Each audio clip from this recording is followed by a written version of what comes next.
Bonjour et bienvenue dans ce nouvel épisode de mon podcast À travers la vitre, dans lequel je partage mon parcours vers la guérison et la reconstruction de soi suite à une dépression. Je rappelle que je ne suis pas professionnelle en santé, que je ne suis pas apte à prodiguer des conseils médicaux et que chaque histoire est différente. D'ailleurs, cet épisode est consacré à l'accompagnement médical et le parcours du combattant pour y accéder. Il n'est pas toujours facile d'entendre qu'il faudrait consulter un psy. Je ne sais pas si c'est parce que de manière générale, les gens ont une mauvaise opinion ou si le fait d'être mentalement malade est un problème. Peut-être un peu des deux au final. Mais cela est peut-être aussi dû à la négligence de la santé mentale en général et de cette image de faiblesse que cela représente. Et on va pas se mentir, lorsqu'on a besoin d'un suivi psychologique, on a atteint une certaine fragilité et c'est justement pour cela qu'il est recommandé de se faire suivre. Car cette fragilité peut avoir des conséquences désastreuses. Pour ma part, j'en suis arrivée à un point où, certains jours, je me demande sincèrement ce que je fous là et à quoi rime ma vie. Bon, j'ai jamais franchi la limite, mais il y a des jours où sincèrement je suis trop faible ou trop fragile pour prendre des décisions rationnelles. Où la douleur et la confusion me traînent plus bactère. Bref, une chose est certaine, il est toujours plus facile aux autres de dire à une personne qui ne va vraiment pas bien, il suffit de consulter un médecin ou un psychologue, voire un psychiatre, surtout lorsqu'on ne l'a jamais fait soi-même, parce que la réalité est tout autre. Déjà, faut-il que la personne concernée se sente prête à franchir cette étape. Une personne qui n'est pas prête à aller en thérapie n'acceptera pas de rouvrir des plaies mentales, de revivre un passé douloureux dans l'espoir d'aller mieux. Certaines personnes y arriveront peut-être avec le temps, mais croyez-moi, pour d'autres, c'est malheureusement peine perdue. Tant que cela ne vient pas de leur propre volonté, il n'y aura aucun résultat. Et je parle d'expérience. Et puis il y a les personnes qui pensent que la solution viendra du psy, qu'il ou elle va en quelques séances régler leurs problèmes. Et si seulement c'était aussi facile. Là aussi, je parle d'expérience, malheureusement. Donc non, toutes les personnes qui devraient se faire accompagner n'en ont pas la volonté. Ensuite, nous avons deux problématiques, en tout cas de mon point de vue, et elles ne concerneront possiblement pas tout le monde.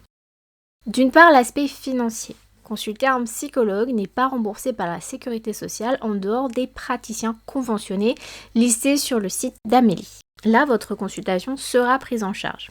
Ça paraît un peu trop beau pour être vrai, hein. Oui, un peu, mais cette liste existe vraiment. Le problème, c'est que les psychologues listés ne sont pas toujours proches en fonction de votre lieu d'habitation. Pour ma part, le ou la plus proche était déjà à plus de 30 minutes de voiture. Et deuxième déception, les rares psys proches de chez moi, donc à au moins 30 minutes de voiture, ne prenaient plus de patients. Il fallait donc que j'appelle des psys qui étaient à plus d'une heure de chez moi, et cela ne me garantissait pas non plus d'avoir des rendez-vous. En tout cas, sachez que cela existe et que bien évidemment, ce n'est pas sans inconvénient. Il existe une autre possibilité où vous pouvez être pris en charge, cependant les délais d'attente peuvent être beaucoup plus longs que si ce n'est pas le cas. Encore une autre épreuve sur le chemin de la guérison. Je suis actuellement suivie en centre médico-psychologique à l'hôpital de ma ville. Alors, ça s'est fait un peu, pas vraiment par hasard, mais suite à un concours de circonstances. Autant vous dire que l'état dans lequel j'étais en début d'année a fait que je me suis retrouvée sous antidépresseurs. Bon, jusque-là, ça reste une possibilité lorsqu'on va chez le médecin. C'était pas la première fois non plus. Par contre, cette fois-ci, les effets secondaires ont été beaucoup plus violents que la première fois, ce qui a fait qu'après 5 jours sans dormir et sans vraiment me nourrir, j'ai fini par appeler le SAMU pour avoir des conseils. Il était tard et vraiment j'en pouvais plus, j'étais au plus mal et je savais au fond de moi que mon état dans lequel j'étais, en fait, était mon état, mais amplifié par la prise d'antidépresseurs. Je vous avoue que c'était la première fois que j'appelle SAMU et je culpabilisais tellement de me dire que j'allais les déranger pour une chose aussi futile que je ne supporte pas mes antidépresseurs, que dois-je faire ? Dit celle qui était dans un état au point de vouloir se frapper la tête contre le mur tellement elle n'en pouvait plus. Bref, je suis tombée sur une personne adorable et à l'écoute qui a renvoyé mon appel aux urgences psychiatriques et c'est de là que mon suivi a commencé. L'infirmière que j'ai eue au téléphone m'a proposé d'être appelée pour un suivi par le CMP. Alors, dans mon malheur, j'ai eu la chance d'être prise rapidement. J'ai eu un rendez-vous sous un mois et demi, alors que les délais d'attente sont de 6 mois ou plus. Apparemment, mon cas a été jugé un peu plus inquiétant, moi qui pourtant me disais que je n'étais pas une priorité. Alors oui, j'ai tendance à minimiser beaucoup de situations, y compris ma santé mentale. Mais cela m'a permis, depuis quelques mois, d'avoir un espace de parole avec un infirmier psychologue qui m'aide à comprendre et valider mes émotions face à certaines situations. Bien que je sois très reconnaissante d'avoir cette possibilité, ce ne sera pas suffisant. Je vais devoir passer par la case psy si je veux vouloir m'en sortir, puisque le travail d'un infirmier psychologue ne sera pas aussi poussé et abouti qu'un psychologue. Jusque-là, j'ai eu de la chance, et c'est triste de dire que c'est une chance de tomber sur des personnes où je me suis sentie écoutée. Je vais revenir là-dessus. Car c'est là qu'est la deuxième problématique, la confiance. Trouver un professionnel de santé avec qui se sentir suffisamment en confiance pour s'ouvrir n'est pas toujours chose facile. Ce n'est pas toujours une question de bon ou de mauvais praticien, mais juste de feeling. Je comprends la peur d'être jugé, dénigré, invalidé et tout autre sentiment qui rend votre souffrance illégitime. Ça peut donc aussi arriver avec des professionnels de santé. Autant vous dire que ma dépression ne date pas d'hier et qu'elle est bien installée depuis des années, voire des décennies. Je devais être au collège, je crois, lorsque j'ai consulté pour la première fois. Il me semble que c'est dans un hôpital, mais je suis incapable de vous dire à qui j'ai eu affaire. Infirmier, psychologue, psychiatre, je ne me souviens plus.